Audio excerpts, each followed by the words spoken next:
Size sikaphunga namageba ngithi sanibonani nonke babukeli beBlack Life TV. Namhlanje ke nibingelela uyena weNkosinathi ushumi lamashumi ndedekulu ngokumela zonke izizwe. Umagibela imfene emini kamandamdam phela ngichole umthakathi mina kanti akhonsizwe yadlula kumina la kuTollgate. Ngithi ke nonke babukeli beBlack Life namhlanje ngicela nibe kanye nami ke ngikhona lana ke sigodleni kakhetho umthandayo. Ngizonitshela konke okuzokwenza futhi ngifuna unikhombisa konke amabutho nawo wonke amakhosi ukuthi ke kuzokwenza namhlanje. Ngicela ke sihambe siyobona khona la ngaphakathi.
Phinde ngibingelele babukeli beBlack Life kusinathi ke lo wakashoza past 10 umfana leyo echalelo umthakathi ogibela imfana kamandamdam emini ngabhali ibalela sisithema saba sahlangana nensizwa ugadla bethithize insizwa eduma kakhulu wezomculo uyayibona nje ngathi ke ngempela ke nensizwa futhi gadla ngempela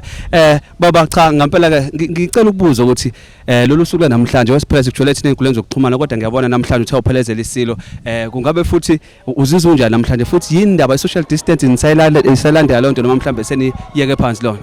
uyabona nje mfethu mangabe usufike kwansizwa njengamanje sizela sizophekezela umdlokombane uma sizophekezela umdlokombane makune social distancing ngayithatha nibeke eceleni ngoba engathi iyasiphazamisa manje sifuna ukuthi sazi ukuthi yini esiyenzayo njengamanje sizophekezela umdlokombane avukume ngentaba uvukudla amadosi ocejela umagwaza lo shaya izaqoqo bobabhule emhlahlo ndabazibani ukuyibhibhe selimtshende kandaba bedlay intaba zesipitoli liphekeze lo Mr Sonda igugele ihle kake kana kade hambe ibuka ngalo ebheke mamloto bethu daxa mtakanda budaxa boluku kwakhe kuphekela indlu nkulu yehle yenyuka ngebhasi lamatima zazi neladuka bethi boke ngecupha bethi ngekubuse indaba kaqini yabona mfethu namhlanje ngisho ngenzani makune social distance ibeke ngala eceleni sidlule bese ubuya ibuyisela endaweni namhlanje asizwa lutho mfethu ayikho into singayenza nathi usuku lolu sasingalwazi ukuthi soke silubone njengentshe abantu nje abazalwe ngo1968 lolu suku babengazi ukuthi boke bebhekane nesimo esifana nalesi. Cha ngizwa kahle baba mangiphinde ngibuza ngeke nganibona ningena ngaphakathi la ekhaya phinde naphuma futhi ngokusheshsha nangena lapha esibayeni kungabe beniyokwenza lapha futhi ngiphinde naphuma ngokusheshsha futhi lapha esibayeni mfethu bekubalekile ukuvinja la egethini bekubaleka kakhulu ngoba kukhona amakhosi la njengamanje sihamba namakhosi awakazi amakhosi ukufika ajike ngaphandle angayi ukuyokhuleka endaweni yobukhosi. Hayi ngizwa kahle ukusho ukuthi into ebeniyenza lapha esibayeni bekukhuluma usiko futhi lawa amakhosi bekhutshwa nje usiko lamakhosi ukuthi kwanje kuyokhulekwa asikwazi ukuthi amakhosi egcotshiwe angahamba ayovalelisa okugcina emzini wesilo. Ugadla bethithiza uyachaza ke lonto ukuthi cha ngempela ke bebezovalelisa ke inkosi yabo ngempela ke awuthithize phambi kaGadla uzothola induku awuthina ukubonga baba. Mfethu sibonga kakhulu ukuthi sikwazile ukufika mina nje ngoGadla ngizomela oMaskandi ngoba oMaskandi hayi oMaskandi ekhaya oMaskandi kuma festival uma sekunezinto ezibhekene noMaskandi kufanele ukuthi babhekane nazo abezi kuzona ngoba mathatha vele.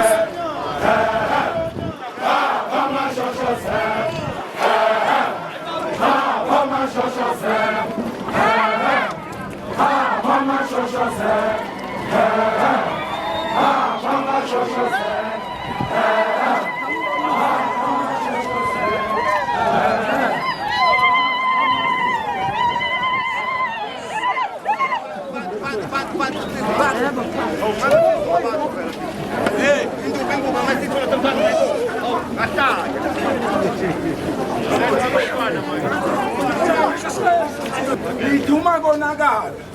kuzobe kunakaleli nina igama leyongqondo nanzi lamakhosi igama leyonqondo umntwana igama leyonqondo ningosa umsebenzi wengonyama uqobo yini ningesumanga sengikhuluma kahle nani nginiyala lokho asikwenze ngendlela ngithi niyabona manje niyabona izafonya zekho niyabona manje ngizafonya ukuthi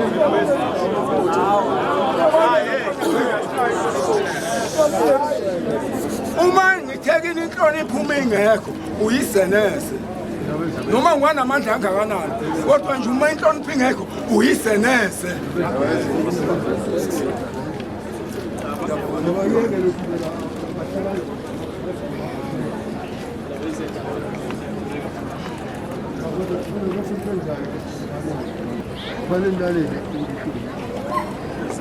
kubalento eniyenzayo ngeke into eniyenzayo angayithandiyo njengobani imsizi bethu uze lapho uba imthanda nokufundula inkunzi shona ingane mina khona lapha ekhaya uthatha indiza la ezelapha ezohlambula ingane kuba kufike lapha ekhaya yimi uthe kimi mangize umzulu wami ngiyomama wathi angisubuye ngoba sengimdala kakhulu kunezifo emzimbeni wami ezenza ngihogele kakhulu ngoba wafike nangiphela leli sidingo ngesithela sonke kuyaba kuhle ngasifo sesilandelisile nani ngoba nani ngeke niphele noma ngabona ngizisi inkolozo kodwa ngeke niphele idizi lokhu ikhovetha nandawo ananda ngakho ngiyacela impela ukuthakazelana sokuyenza siyaxolisa makhaya ngicela ngihlakazele ngisiyenza lento ngalento apho kanifakile njengomntwana anifakele namamaski sifakile ngiyosibulala impela ngizobhubhisa umzi wenkosi siyazi ngize ngothando kodwa imali kesenikwenza manje akukho emthethweni ngoba ngiyantshela mantshela umntwana lo okaminya umntwana kaminya omunye abantwana abakhulu balefetele bekhaya inkosi icetshwayo yayilenyo ndabuko umntwana kwaminya belama emhlane kunina ukwamboni ngakho uma ekhuluma igama ninganaki mina njengondunankulu wesizwe ngithi kufanele nihlakazele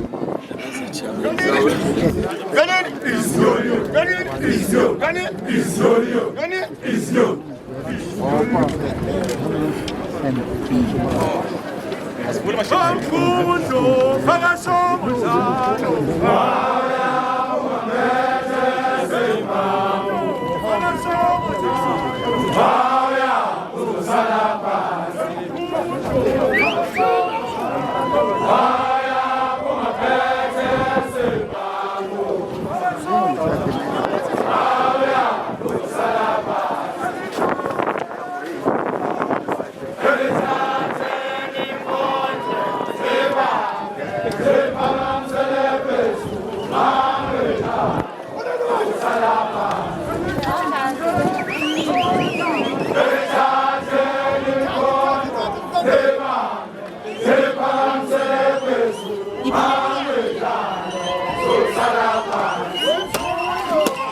Nginibingelele nonke bantu besizwe sakithi kwaZulu nibingelele sifuza ngamandla ezulu ngeyankomsavukazi umvuleni intokazi ezalo mamkhize ngiyabonga kakhulu ukuthi nihlale nathi sinikhombisa okade kwenzeka inkonzo yesikhumbuzo yesilo sethu sakwaZulu okwami ke ukuthi ngikukhumbuze ukuthi usubscribe ulike uphinde ucomment ushare futhi ngiyandithanda kakhulu bye.